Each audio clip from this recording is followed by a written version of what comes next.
Hello and welcome to episode 80 of Just Keep Writing, a podcast for writers by writers to keep you writing. I'm Marshall. I'm Nick. I'm Brent. And I'm Will.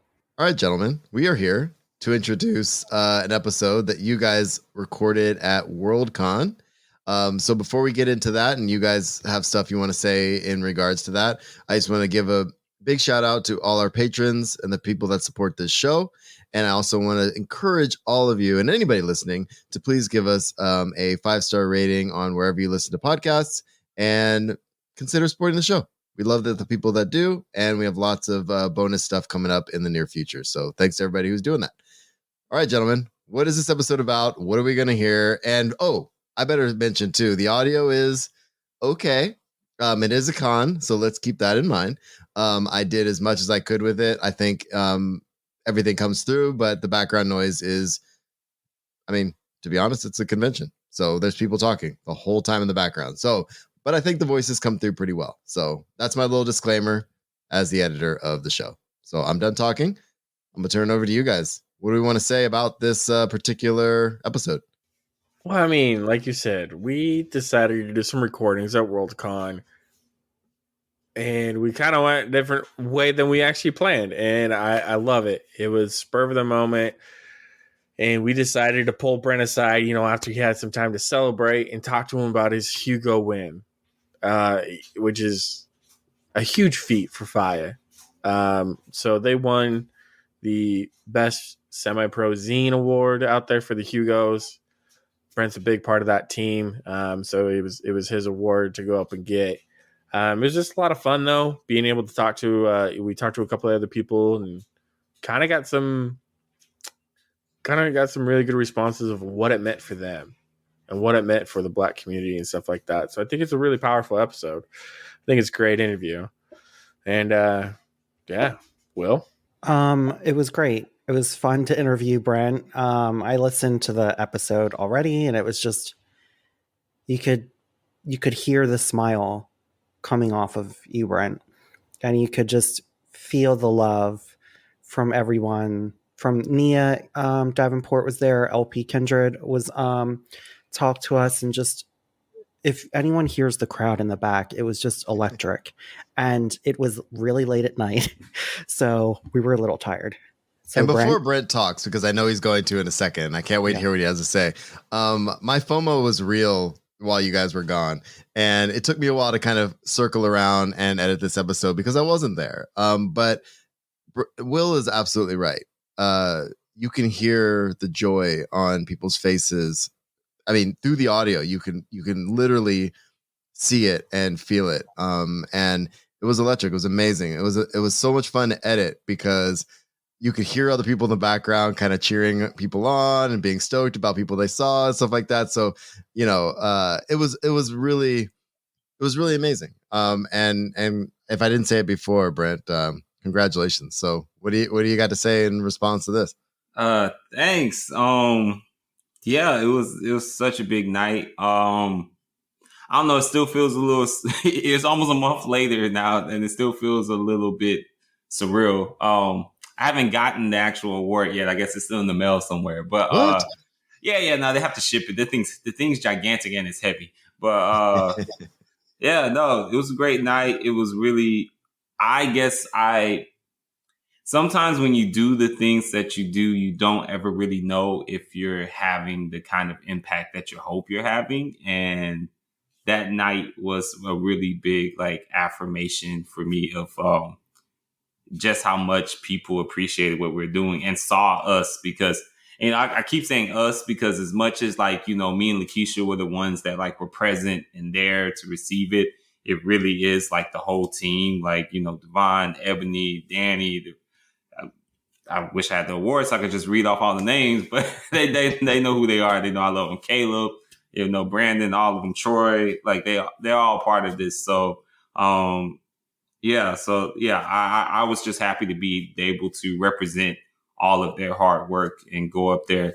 And, it was slightly terrifying having to talk in front of 2,000 something people, but it was weird. I told one of my writing groups this. So I was nervous as shit walking from like the chair to the stage. But then like once I got up to the podium, I can't explain it, but it was like this like just sense of calm just like washed over me. And it was just like, okay, I can do this. This isn't, I was able to get up there and deliver it. So yeah, great moment. Definitely one I will never forget. And I'm happy that, most of us got to be there. I wish you could have been there too, Marshall, but Oh no, it's all good. Yeah, it was a great moment. I'm hoping to do the next con with you guys for sure. It was more the time of year than anything else, honestly, at being a small business owner. But I think what we should do too before we turn it over is mention some of the voices everybody might hear. So I know we mentioned LP. We mentioned Nia Davenport is there as well. Gabe is there. Yep. Anybody I'm missing besides Will and Nick? Or is that everybody that appears on this? That's everyone on this episode. Right. Yeah, I was just about to say, what's the divide? Yeah. I can't remember. Yeah. For this episode, that's everyone on there. Okay. You remember how I said we got a little crazy? We did like 4 hours of recording. Oh, yeah. we didn't. I don't think we stopped recording until about 3:45 in the morning. Oh, you sure? Because I think it was longer. I don't know, but I just know it got so late to the point where we were eating cold pizza at the end of it because we were just. It's true. No, I don't think we actually got into our rooms until like probably 4:30. Yeah, I was just saying. I think 4:30 because I remember something 4:30. So yeah, that's probably what it was because we were out there for a long time and. It was a big crowd for a long time, though. Like, that crowd did not start dying down until we left. So, it was... Well, then what that means is we have more content from WorldCon coming as well. Yes. So, this is one of, I think, 2 episodes. We're splitting into 2, right? Yep. So, hopefully next week we'll have the rest of it for you. Anybody have anything else to say before we jump in? No, I think that's it, right? Does anyone else? Yeah, I do, actually. Okay, go ahead. Of course you do. Yeah, well, this has been on my mind. I know, Chatty Cathy. Right? Chatty Cathy. Oh, give him a microphone. He doesn't shut up. Give us the tea, Nick. Give us the tea. You got 2 minutes. All right, 2 minutes. Here we go. Hey, Brent, I just won. I want to be on air, and I want to say thank you. And I want to thank you to Will as well and Marshall. But you guys have really challenged me over the years to read outside of the genres that I'm used to. And it wasn't until recently that like I saw the importance of it. And I think for FIYAH and you guys and what you guys are doing, like it's amazing. Like it's amazing being able to read works of fiction from Black authors and seeing how well they're writing and how well it's done. And of course, I just got to say, if you're not reading BIPOC authors, you got to change that now. Because what I've learned in my short amount of time over the last few months, last year from reading BIPOC authors, like it's incredible. Leaps and bounds of learning for me there. But just I'm gonna put that out there because Brent, you're working hard and you're getting that pushed out with FIYAH. Like you got a good network and stuff like that, and there's a lot to learn from it. So, all right. So enjoy the episode, and we'll see everybody next week. But I'm gonna pass this off over to Will right now. Will, if you wanna. All right, Will's gonna be funny. I'll do it. Congratulations. Thank you so much. I am stoked. So let's talk about the day. Okay. So you're leading up, it's the day of the Hugos. What is going through your head as soon as you wake up? We're not winning this. That was my thought. Like I'm like, we're not winning, but I'm happy to have met all the wonderful people I've had a chance to meet. And in my head, I always said too, like, even if we didn't win, I already won with the right people, and that was enough for me. Mm-hmm. So yeah, that was my thought. I was like, we're not winning this, but I'm happy to have met everyone I did. And then what was it like to be against all of these other heavy hitters that you were nominated against? Is that what made you think it wasn't going to win? Or do you feel like about the way that the voting has been historically at the Hugos, that the odds were against you? The latter. I think it was definitely the way, like, the people have voted in the past and just the makeup of the body, So, and it's hard to kind of, like, like I've said this before, I think on other episodes, like it's hard to know your impact sometimes. So sometimes it can kind of feel like when we're doing stuff for Fiyah, it's like we're doing it in a bubble.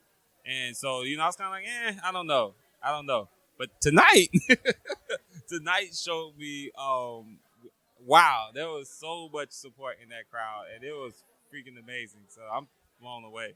So let's talk about like when you were writing your speech. Did you write it a few days before the awards? Did you write it today, the day of the awards? Like, tell me about that process of having to envision you actually winning. Okay, so what happened is that Friday night, I started it, like, because I knew a couple of phrases and things I wanted to say. So I kind of recorded myself saying those things. And then today, I listened to it, and then like, I actually formed the rest of the speech based off that. So I knew I wanted to say a couple of key things. Like, I definitely wanted to talk about, I wanted to make sure it was clear. Like, I don't want people to think that just because we won this, that somehow it's like a book end on like racism in the industry and whatnot. Because I think sometimes people have a tendency to think like, oh, well, this group of people won, so everything's fine. And I wanted to make sure I like made it clear, like, no, this absolutely isn't an end of anything. Like, there's still work to be done. So I kind of built around that. So when you're up for the award, you're hearing them all name each category, each person that's in your category, and then they finally announce it's Fiyah. What is going through your head when you hear it? Holy shit. Holy shit. I literally jumped up out of the fucking chair, and it was just like, I was just jumping. And then, you know, I have Tochi Onyebuchi behind me, who's amazing, by the way. I love him forever now.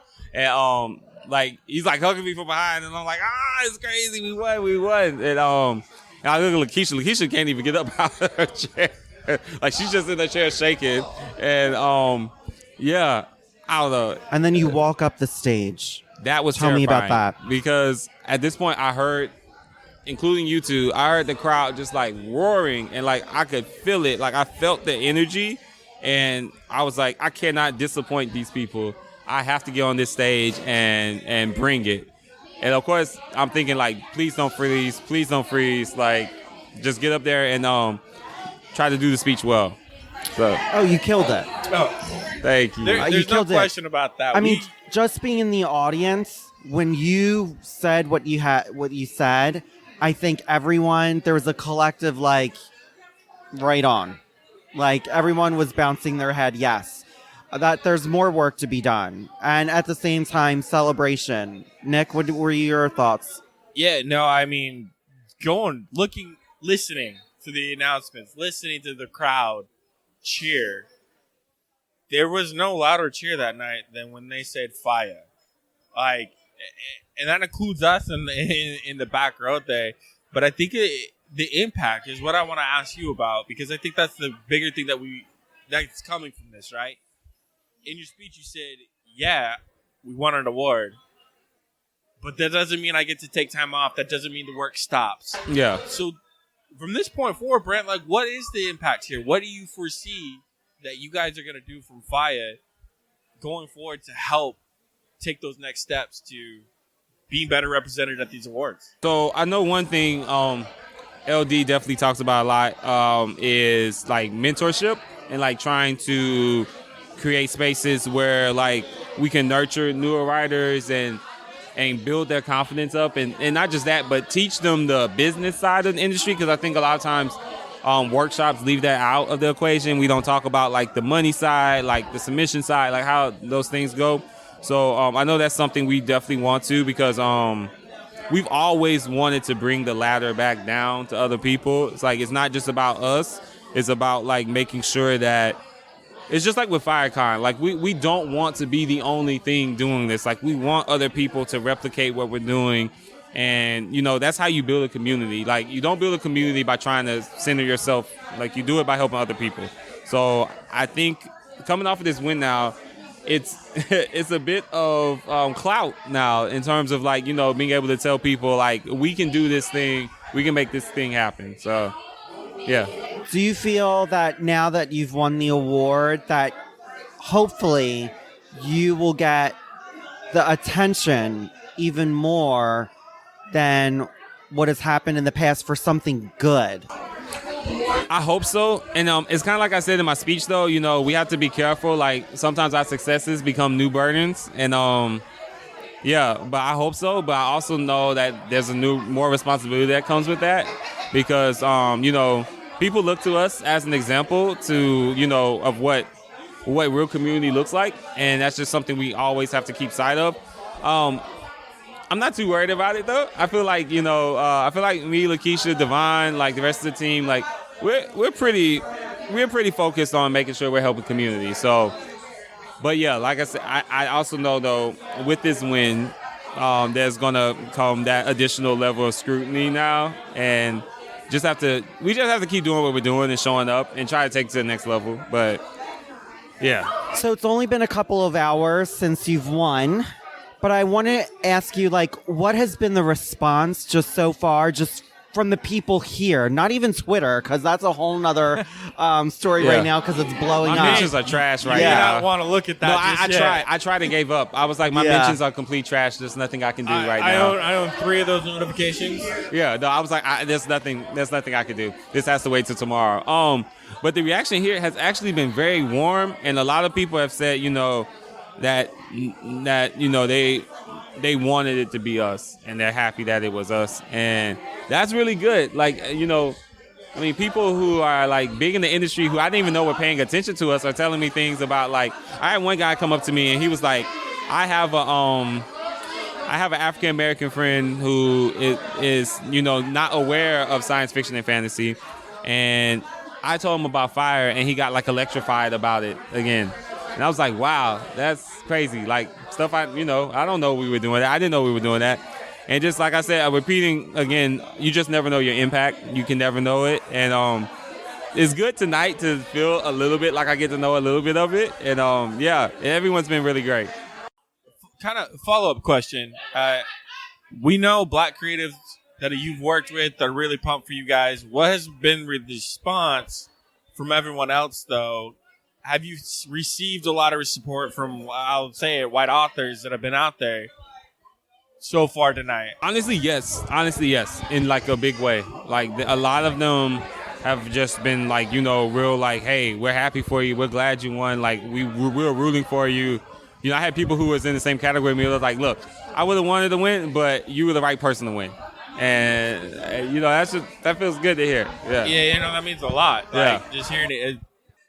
Yep, I'm going to keep my mouth shut because I don't want to say anything else. But no, I actually no, we need to address that. I think about, coming into the con and getting the experience, I think all of us definitely didn't feel welcomed. Yeah, no, we didn't feel welcome. So leading up to this event has kind of been more or less of a shit show. On the first day, I think you said you had 7 different encounters. Including racism. We've got closer friends, Hispanic friends from different countries that have all experienced something, some type of shade since they've been here. And it kind of felt like the demographic that showed up here is not the demographic that voted, which I'm happy for. It speaks to the divide that exists in the industry in terms of like the people who are trying to progress it forward and the people who want it to stay stagnant. And I think what we all kind of encountered leading up to today is just emblematic of that. Like, it's almost like a caged cat, like, or cornered cat, I should say. Like, they lash out because they realize, like, they feel threatened. And I think a lot of these people do feel threatened by, they can't get away with the same mediocre things they were getting away with before. Like, they have to step their game up and they have to accept change. And for some people, that's hard. And some people are going to resist that with every breath they have. Yeah. Well, and I'll say this too, kind of like being part of that is you have to read the other. I feel like there are some authors that want the same things because now, in order for them to grow, they have to read something that is outside of their comfort zone. Right. And just like those hard conversations, I think that's very hard too. And so, with that going forward, Brent, how do you plan on changing the award system? How do you I know this is a big question and maybe not the right question. No, that's a good question. But how do you foresee the awards changing after tonight? Well, so I'll say this: the Ignite Awards from FIYAHCon are still very much alive and they're still very much in existence.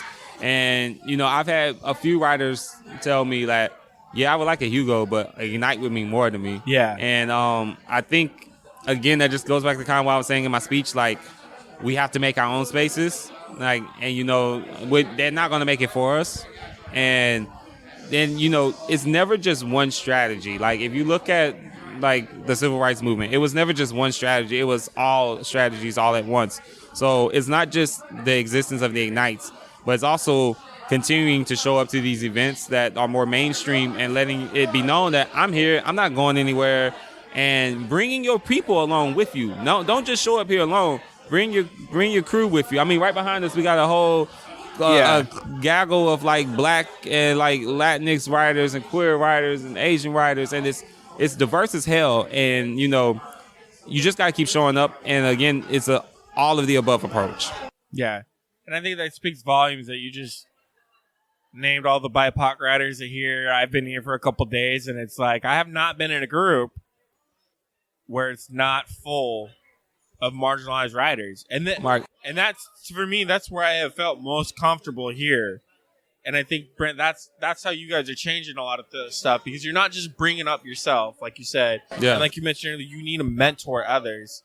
So I really like that you said that. I'm looking forward to it and what you're doing up here coming up soon. Will? So I want to kind of piggyback off what you just said. All right.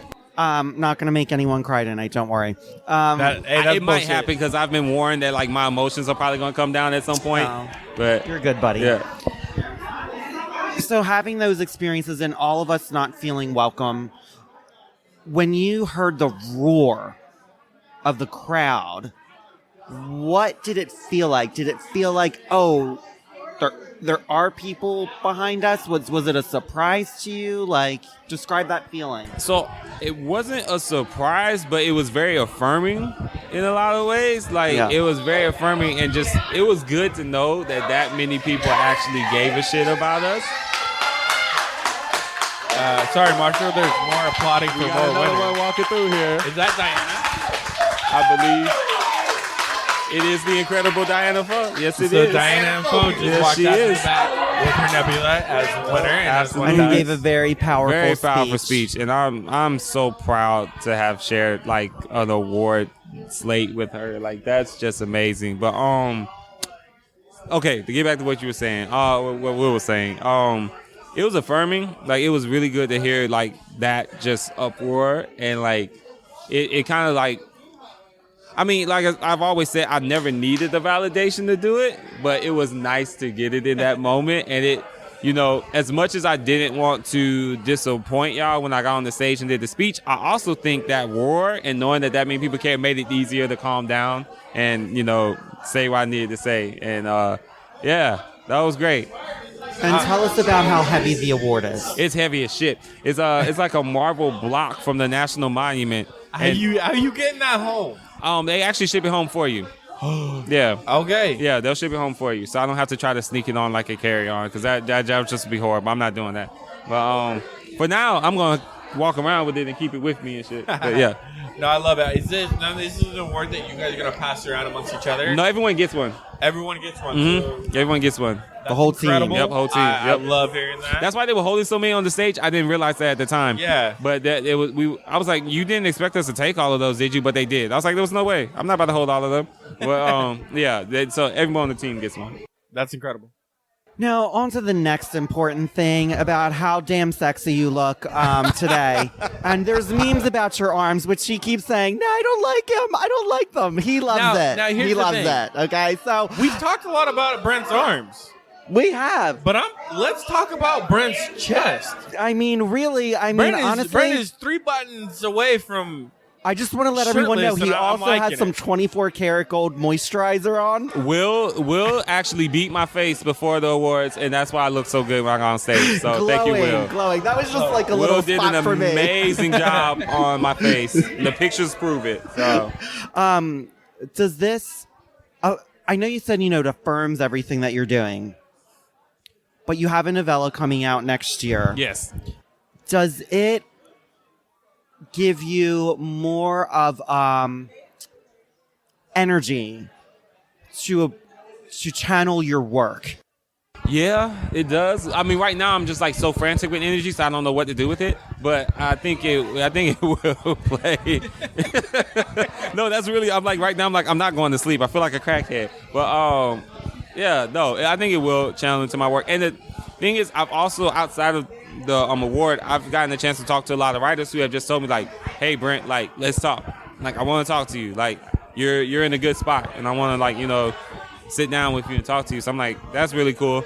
Like, okay, so side note, but do we have to delete this? No, this app, you can keep this. Cherie Renee Thomas, oh my God, so sweet, so awesome to like just get the love that I got from her, and like, I'm just like, she is one of the pioneers of this industry, and like, she was just like, I'm so proud of you, and I was like, I could float away right now.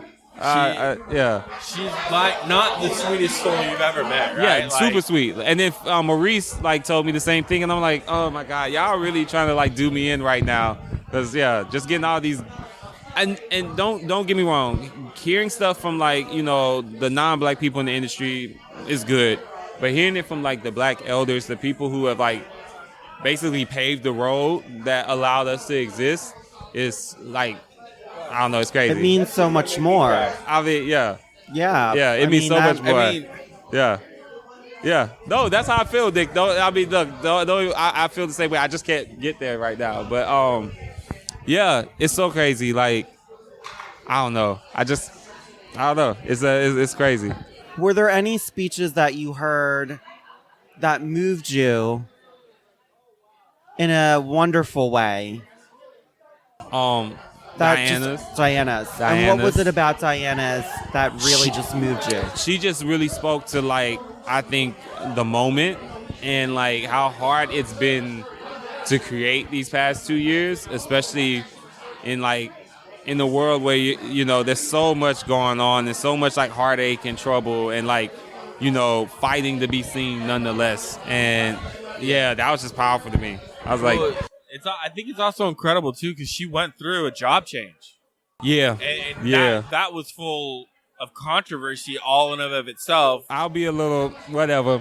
So I freelance for Tour.com, obviously, but I'm gonna be petty here. I hope Tour saw that win and they reconsider what they 100%. Yeah, because she was let go from Tour, signed on with another agency. She's with Realm right now, doing amazing work, and wins an award right off the bat. And I think if anything, what people should take from her win is that you really need to think twice about the talent you choose to keep and the talent you choose to let go, especially when that talent is someone like Diana, who is fighting to get marginalized authors in the door. 100%. And yeah. Well, I think Diana's example is it's hard work pays off. Absolutely. And you know what? And not letting the bullshit of this industry keep you from pushing forward. Yeah. And so I was super inspired by her speech. Yeah. It was very, very strong, and I thoroughly enjoyed it. I hope we can find it on YouTube or somewhere and repost it. I didn't even think about that. I'm going to be on YouTube. Yeah, well, you were also live streamed too to hundreds of people, I'm assuming. Oh, God. I didn't even think about that. Good thing we didn't tell you before.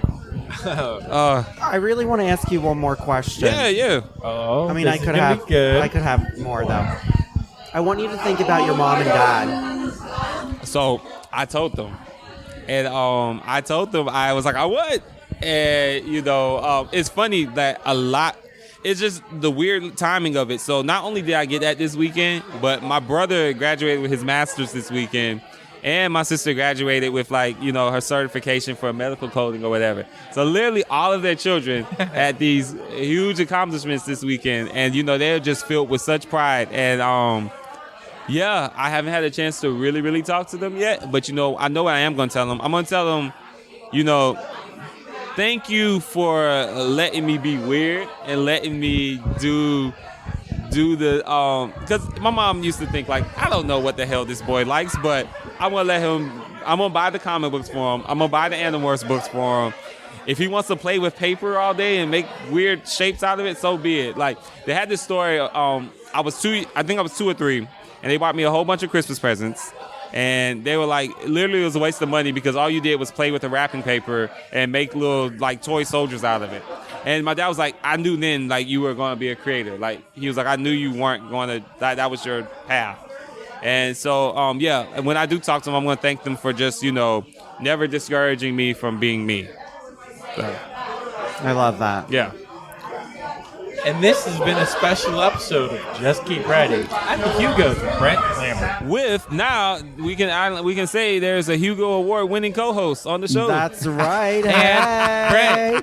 I need to update your website. Oh, Center's absolutely. Hugo Award winner. Absolutely. Crazy. BrentLambert.com. Yes. Go and find him, check it out. You can also find him on Twitter. Yes. Which Marshall's already plugging in. I'm saying this for no apparent reason. That's fine. Well, what I'm going to tag on is that also for everyone listening, it would be nothing without the support of Nick, Will, and Marshall. And I appreciate you guys. And to be quite honest, no, seriously, y'all arriving here made the event become 10 times better for me. And it gave me like a safe touchstone when all the bullshit was going on. So thank you both for being here and supporting me for this. Hugo! Woo! No, love it. I'm so happy for you, Brent. Like, my cheeks are literally hurting from the smiling. So That's amazing. That's amazing. yeah. That's so good. Well, we're not done yet. Okay. I want to bring over Nia and Andre, All right. and I want them to have some reactions to you winning. Okay. Could you get them? we've got LP with us here. We got Nia with us here. Hey. Really excited to have you guys here. Thank you for, and the craziness of the outside back patio. Jumping in on the mic right now. We call this the terrace. Right. The terrace. Mm-hmm. Oh, it's so good to see you in person, by the way. Back at you. Them hugs, though. Them hugs. We have not stopped hugging. I apologize for telling you that, Marshall, but there's been a lot of hugs, and it's been There great. has. It's been nice. And it's, like Brent said, it's been a good space to be in with you guys, and I appreciate that. See, that pre-hug life is that liminal space between being friends who've never met and being friends who have met. And all you got to do to fix it is a hug. Come on. Right. Bring it in. You know what I'm saying? Yeah. Show the love. The power of a hug. It's the power of hugs. So I want to ask, and I want to start with Nia. Wait, I forgot, too. We also have Gabriel here with us as well. We want to get some Lurker reaction in the to him. corner. Lurker. No, we also going to ask some Gabriel some questions as Yeah. well. Get some of his reactions as a Latin writer as well, and what tonight meant for him. So I'm going to start with Nia. Okay. I want to know what it was your reaction like to seeing Brent and Fire win tonight. What was it like for you to watch that happen? Oh, no. No, It you was- sit no, down. you You're have going to to cry. stay. You have to stay. Cry your eyes Okay. out. I Brent, want to hear. I can hand you my mic. It was, how much time you got, first of all? Because I'm like, it was very special and very magical. Brent and Lakeisha, they worked so incredibly hard to uplift and amplify voices of the Black community and like Black spec writers. And I say this all the time, but if it was not for Brent, if it was not for Lakeisha, if it was not for Fiyah, I've never been published in Fiyah Lit Mag, but yet and still, I would not have a debut novel coming out. Say that. If it was not for this man right here and the woman of the hour, because they gave me community and they gave me support and they gave me a system of people who believed in me and my work and my vision when I was like this new baby aspiring author, and they were like, we're here for you, whatever you need, we got you. And I'm like, it's so, I was about to cry. I did cry. I yelled and I screamed and I dropped a few tears because I'm like, I love seeing them get their flowers for all. They do so much work for everybody else. I love that they are getting their recognition. If anyone didn't hear, everyone's crying. There's a mic that dropped. Like, damn. I can't mess up Will's beat. Do not ruin my makeup that we did and the bronzer. Come on with the beat down. Brent, do you want to respond to that? Yes, I will respond to that. No, you wait. You want You to go wait. first? You Okay, wait. we're gonna let Andre go first. I'll respond to both. This is LP Kindred. So LP, I want you to like, what was it like for you? Not just for FIYAH winning, but Brent, who's also Black and queer. Like, how has that touched you in that win? Elle is also Black and queer. I want to point that one out. So it's all good. It's all good. So here's the thing. Like, so I wasn't coming to the Hugos tonight. I was like, you know what? We had a conversation earlier. I'm not gonna say that. No, you speaking. Look, I already spoke. Okay, so the folks were not expecting to win, so I was like, they're not gonna win. I was hanging with my sister today. She came to DC to Haiti, and so I was like, oh, they're not gonna win. She was like, don't say that. I was like, look, they think that. It's cool. It's fine. It's whatever. So as we're looking for the place where the Hugos are, I keep updating my Twitter thread, right? And right before we get to the doors, I update it again, and I'm turning back around to my people that I'm with, and I'm like, FIYAH just won Best Semi-Pro Mag. And I walk inside, and they're like holding me up because I could say easily that this magazine changed my life, because it did, right? Like, what happened is what happened. It changed my life. That's true. But just like Nia said, it's not just a magazine. It's a community. It's a group of people who, when you're not sure if you can do this thing, they say you can. And they will read your shit, and they'll give you feedback, and they will help you become better in a way that you can't become better anywhere else. Not because, some magical Negro trope, but because I'm a little bit of magic. Not because of a magical Negro trope, but because they know where you're coming from, and they want to see you succeed. We talk about Highlanders all the time. There's sometimes Black people get opportunities to do shit and then turn around and be like, look, they gave me this opportunity. It's me. And they've never once in their Black ass lives had something good happen to them that did not benefit the community.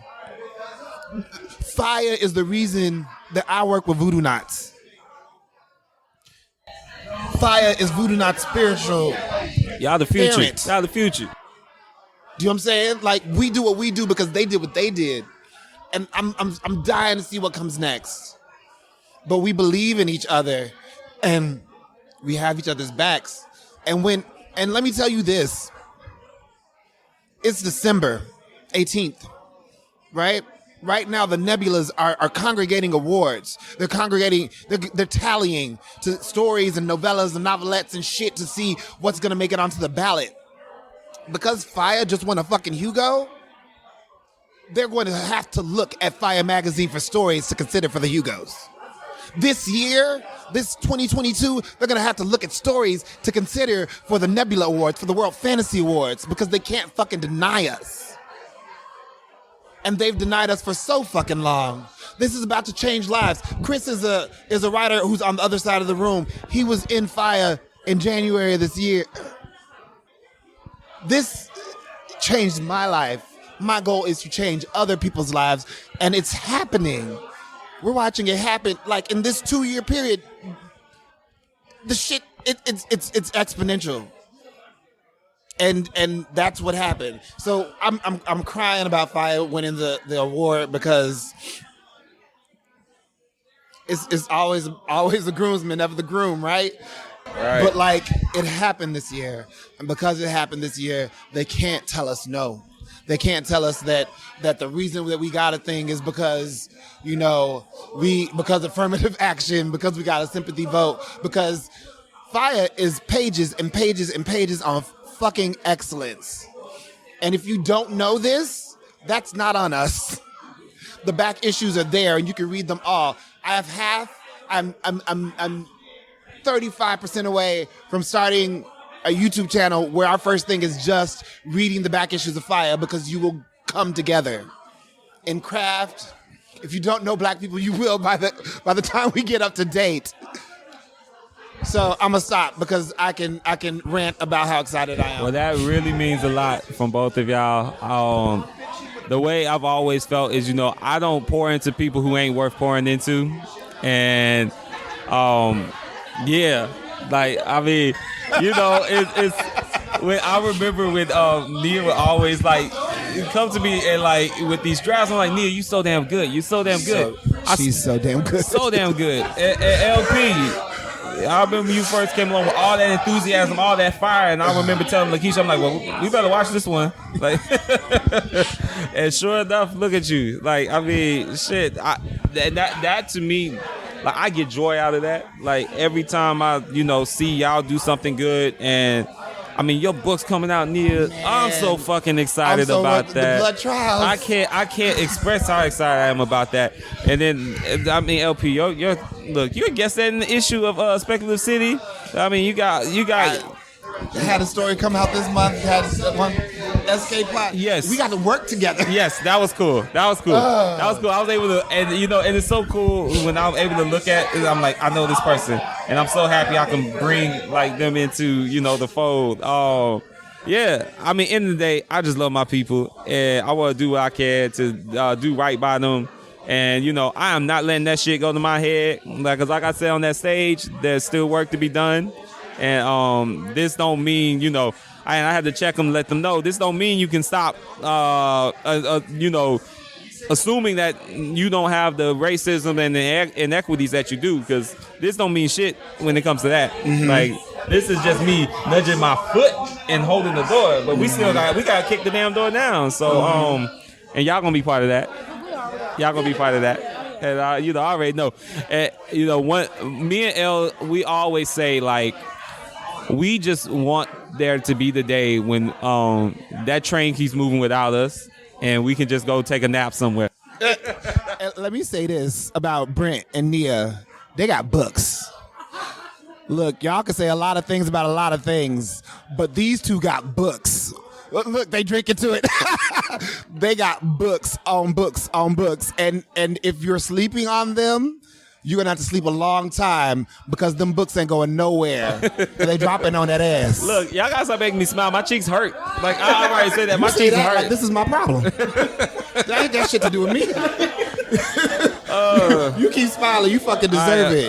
Thank you. Really, no, truly. Thank y'all both. The only thing that isn't good about this, that could make this better, is if more of your team was here. Oh, if everybody was here, I think I would be a sobbing mess, honestly. If Danny was here, I already know. Danny brings the tears out of me every time, so I would be a sobbing mess if Danny was here. Caleb. Devon, all of them. Caleb, the Ebony, like B. Sharice. If all could be here, that would be amazing. But we'll get there one day. Because this ain't the first. This ain't the last one. This is not the last one. This ain't the last one. We go. Yep. I spoke about Brent, but the entire team, Devon, Ebony, Danny, like from way back when, like they Caleb. have always been all hands on deck. Whatever you need, whatever the community need, we got you. I will read things. I will give feedback. I will give critiques. You guys have just built an amazing community and an amazing structure. I appreciate y'all both. Love it, Brent. So, Brent, a lot of work that you've been doing. Yeah. Gabriel over here. Of course, Gabe's my man. Gabe I want is. to bring Gabe in too, because Gabe hasn't had the most welcoming experience starting off this conference. Right. Shit. Well, first let me love on Gabe a little bit before we pass him Gabe. Gabe is one of the sweetest, most genuine people I have met at this entire thing, and I knew that beforehand, but now I know it even more. You have my sword and my shield as long as you want. And anything you ever need from me, you just have to ask. That's right, or I'll fight a bitch over you. Right. Several bitches. Right. So Gabe, what kind of want to ask you, as a Latin writer and stuff like that, Brent's done a lot of work with BIPOC space, and for you and your experience here so far, what's your thoughts and feelings of this? What does this mean for you as a writer? First of all, I just want to say, it's hard to follow what has happened, but I just want to point out one thing that I've experienced since coming to this convention, and not for the convention itself, for the people. There's just so much love. Like I'm drunk on it. Like I'm thinking of Brent's speech about how the baseline is love, and I'm amazed at how. Oh my god! Like I'm speechless, thinking of how much love I see around me, and how much I've received. Like even people that I just met. This is just so welcoming. I feel so happy to be here, honestly, and it has given me so much energy. to, because I've always thought of whatever platform I sometimes have to use it for others. Because I come from a place of privilege, to be honest, and I think it is my responsibility, our responsibility, as anyone with any amount of privilege, to use it to help others. And I mean, just seeing this, it's just, as Brent is saying, I've been smiling the whole day. I feel it. My face hurts because of how much energy is around here, and it's just motivating me so much to do whatever I can. Like, I'm a ways behind in the things that I want to accomplish. And compared to folks on this table, it'll take me a while, but I'm just so motivated, so motivated to do whatever I can to be I love to hear that. Like I said, you got my sword in my shield as long as you need it. So as you have mine. Yeah. But yeah. Fight bitches. Gabriel, thank you for that. You guys are incredible. Will, you were the one that brought Brent onto the show. Yes. And we knew from the very beginning that Brent was someone special. Not just like special as a person, we all know that, but we knew Brent was going somewhere with his writing because of the things that he was tackling in his writing. I think the biggest part that what made you so successful with us, Brent, as our team here at Just Keep Writing, is like you're all about the community. And that's how Marshall and I started the show. We wanted to build a community of writers, and you're living that right now. You're living what we wanted to do. You know, that's our 10-year dream with our podcast, and you've already done it with FIYAH. I mean, we've heard from Nia, LP, Gabriel here. Like, you created a community of writers. You built that support. How I want to get this kind of recorded for the older generation that didn't have that. What do you feel like this means to them, and what have they said to you on what this means for them? So look, I'm gonna make LP cry again because I already know. Just fucking do it. So fast. Cherie Renee Thomas reached out to me like after it was over with, gave me the biggest hug, and she was just like, "I'm just so proud of you." And I could have crumbled right then and there because I'm like, you, and I told her, you a pioneer telling me you proud of me? Like, what? What is life right now? How is this happening? And then, you know, I got Maurice Broadus coming up to me telling me he's proud of me, and, you know, like, just giving me these fatherly vibes, and I'm just like, wow, like, these are people who went through it. You know, they paved the way for whatever I've done to happen, you know, and I don't take that for granted. I don't take for granted that, you know, Andrea Harrison has written beautifully as long as she has, and is just now starting to get the recognition that she deserves, which is some bullshit, but Please give this woman her flowers while she's alive. wow, yes, but, you know, to have her tell me that she was like, oh, I know you, I've heard of you, I know what you're doing, and I'm like, what? Why? Yes. What, me? Right, me? You sure? And it's to have these people who I know have just like done so much in the field and just fought so hard to like make space for Black writers is just, it's epic. I don't know the word for it. Yeah, it's amazing. I'm blown away still. I've been telling folks, I'm like, that thing's so heavy to keep me from flying off in the sky, because that's how I feel right now. So yeah, And it's beautiful. it is beautiful. It's fucking beautiful, y'all. beautiful. I'll tell y'all a quick story that highlights what Brent is saying about the important work that he and Fiyah Lit Mag are doing. My mom is a Black woman. She's 60 years old. She grew up right after desegregation. In her younger days, she wanted to be a novelist, but she grew up in a time where that's not what little Black girls were told they could ever achieve. So my mom, now I have kids, so my mom, when I bring my kids along, my mom will come with us, and she'll, you know, watch the kids, and she'll do con things with me. She's actually here, and we'll go to Charleston together to Y'all Fest, and whenever she comes to a con with me and sees the community of Black writers that people like Brent has helped build and like usher us into this renaissance, like, she ends up in tears as a 60-year-old Black woman, and she's blown away. And I'm like, they don't know it, but she keeps up with them too.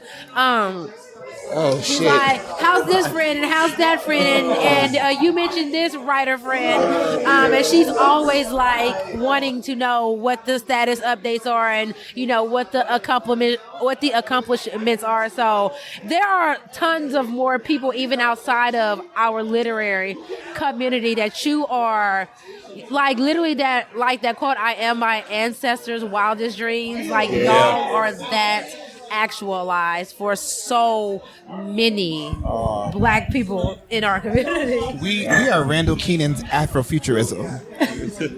This is some shit that they couldn't have dreamed. Right. I want to say a little something about what I lovingly dubbed the Council of Aunties.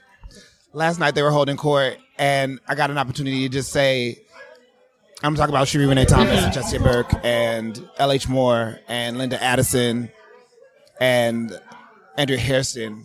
Just these people who've just been in these streets, and they've been so loving to all of us as we come up. They set the example that this isn't just about us. Like, we can do this. We can get a Hugo Award as an individual, but the work of FIYAH is for the community. The anthologies are for the community. And I had to stop and just say thank you. Yes. And call them what they are, the aunties, the Council of Aunties. Because when they get together, they sit down.